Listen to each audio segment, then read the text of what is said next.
ഈശോ മിശിഹായ്ക്ക് സ്തുതിയായിരിക്കട്ടെ. എല്ലാവരെയും പുതിയൊരു ദിവസത്തിലേക്ക് സ്നേഹപൂർവ്വം ക്ഷണിക്കുന്നു. നമ്മുടെ വചന വായന നല്ല രീതിയിൽ മുന്നോട്ട് പോകുന്നു. പങ്കെടുക്കുന്ന എല്ലാവർക്കും വേണ്ടിയും പ്രത്യേകമായും പ്രാർത്ഥിക്കുകയും ചെയ്യുന്നു.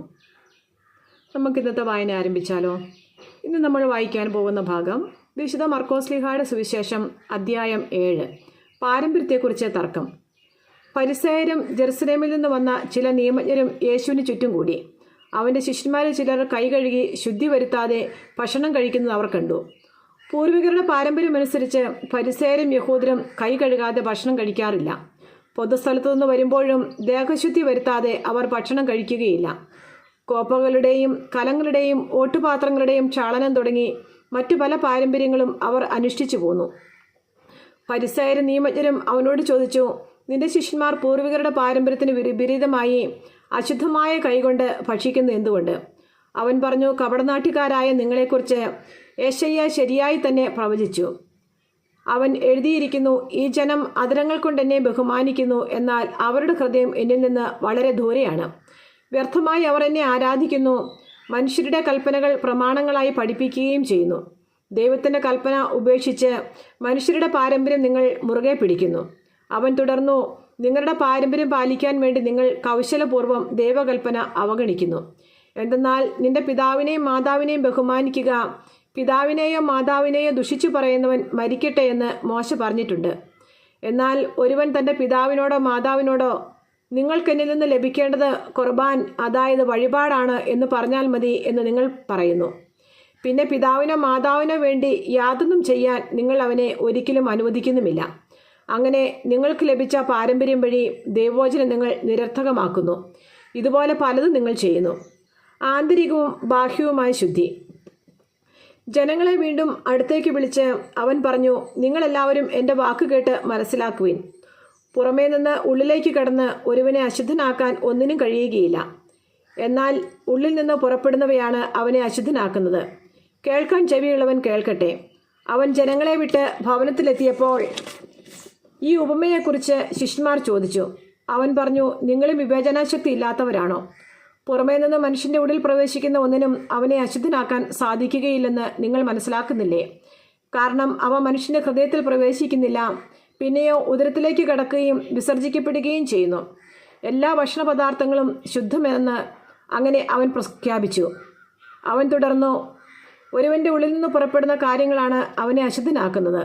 എന്തെന്നാൽ ഉള്ളിൽ നിന്നാണ്, മനുഷ്യൻ്റെ ഹൃദയത്തിൽ നിന്നാണ് ദുശ്ചിന്ത, പരസംഗം, മോഷണം, കൊലപാതകം, വ്യഭിചാരം, ദുരാഗ്രഹം, ദുഷ്ടത, വഞ്ചന, ഭോഗാസക്തി, അസൂയ, ദൂഷണം, അഹങ്കാരം, മൂഢത എന്നിവ പുറപ്പെടുന്നത്. ഈ തിന്മകളെല്ലാം ഉള്ളിൽ നിന്ന് വരുന്നു. അവ മനുഷ്യനെ അശുദ്ധനാക്കുകയും ചെയ്യുന്നു. സീറോ ഫിനീഷ്യൻ സ്ത്രീയുടെ വിശ്വാസം. അവൻ അവിടെ നിന്ന് എഴുന്നേറ്റ് ടയറിലേക്ക് പോയി. അവിടെ ഒരു വീട്ടിൽ പ്രവേശിച്ചു. തന്നെ ആരും തിരിച്ചറിയാതിരിക്കണമെന്ന് അവൻ ആഗ്രഹിച്ചു. എങ്കിലും അവനും അറിഞ്ഞിരിക്കാൻ കഴിഞ്ഞില്ല. ഒരു സ്ത്രീ അവനെക്കുറിച്ച് കേട്ട് അവിടെ എത്തി. അവൾക്ക് അശുദ്ധാത്മാവ് ബാധിച്ച ഒരു കൊച്ചുമകൾ ഉണ്ടായിരുന്നു. ആ സ്ത്രീ വന്ന് അവൻ്റെ കാൽക്കൽ വീണു. അവൾ സീറോ ഫിനീഷ്യൻ വംശത്തിൽപ്പെട്ട ഒരു ഗ്രീക്കുകാരിയായിരുന്നു. തൻ്റെ മകളിൽ നിന്ന് പിശാചിനെ ബഹിഷ്കരിക്കണമെന്ന് അവൾ അവനോട് അപേക്ഷിച്ചു. അവൻ പ്രതിവചിച്ചു, ആദ്യം മക്കൾ ഭക്ഷിച്ച് തൃപ്തരാകട്ടെ. മക്കളുടെ അപ്പം എടുത്ത് നായ്ക്കൾക്ക് എറിഞ്ഞു കൊടുക്കുന്നത് നന്നല്ല. അവൾ മറുപടി പറഞ്ഞു, കർത്താവേ, അത് ശരിയാണ്. എങ്കിലും മേശയ്ക്ക് കീഴെ നിന്ന് നായ്ക്കളും മക്കൾക്കുള്ള അപ്പക്കഷ്ണങ്ങളുടെ ബാക്കി തിന്നുന്നുണ്ടല്ലോ. അവൻ അവളോട് പറഞ്ഞു, ഈ വാക്കുമൂലം നീ പൊയ്ക്കൊള്ളുക, പിശാച് നിന്റെ മകളെ വിട്ടുപോയിരിക്കുന്നു. അവൾ വീട്ടിലേക്ക് പോയി. കുട്ടി കട്ടിലിൽ കിടക്കുന്നത് അവൾ കണ്ടു. പിശാച് അവളെ വിട്ടുപോയിരുന്നു. ബദരിനെ സുഖപ്പെടുത്തുന്നു. അവൻ ടൈർ പ്രദേശത്തു നിന്ന് പുറപ്പെട്ട് സിദോൻ കടന്ന് ദെക്കാപോളിസ് പ്രദേശത്തുകൂടെ ഗലീലി കടൽ തീരത്തേക്ക് പോയി. ബദരിനും സംസാരത്തിന് തടസ്സമുണ്ടായിരുന്നവനുമായ ഒരുവനെ അവർ അവൻ്റെ അടുത്ത് കൊണ്ടുവന്നു.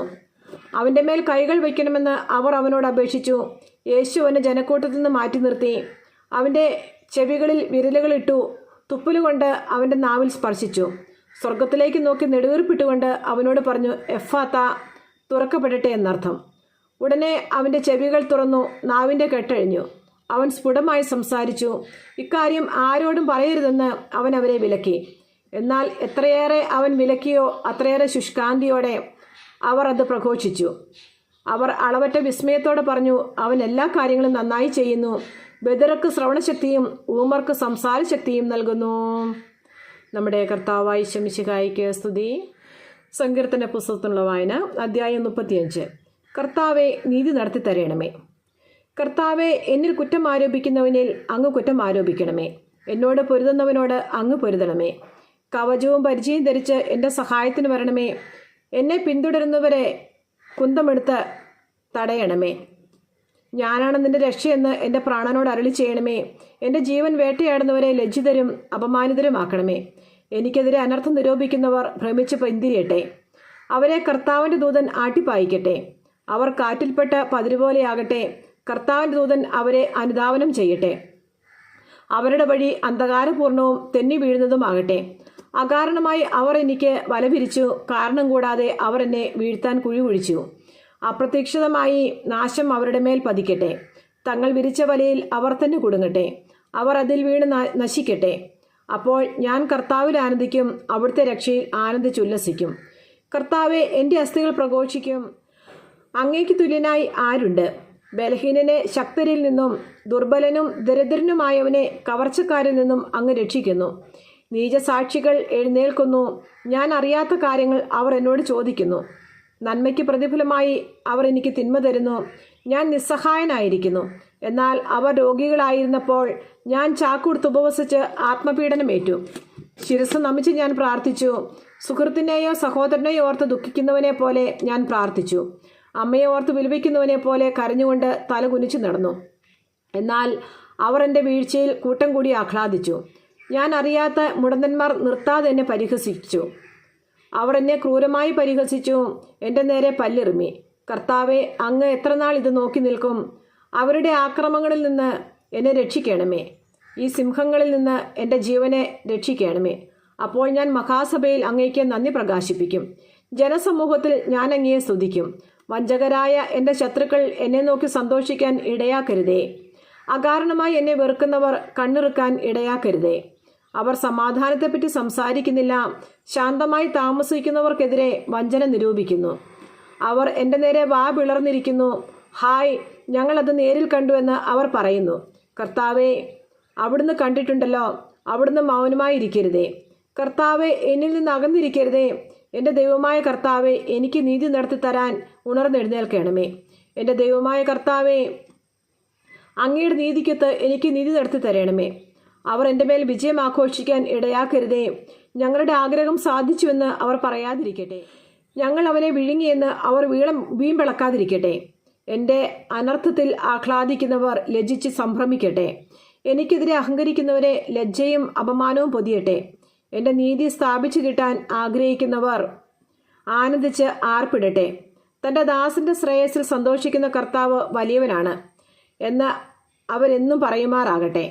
അപ്പോൾ എൻ്റെ നാവ് അങ്ങയുടെ നീതിയും സ്തുതിയും രാപകൽ പ്രഘോഷിക്കും. ദൈവമായ കർത്താവിന് സ്തുതി.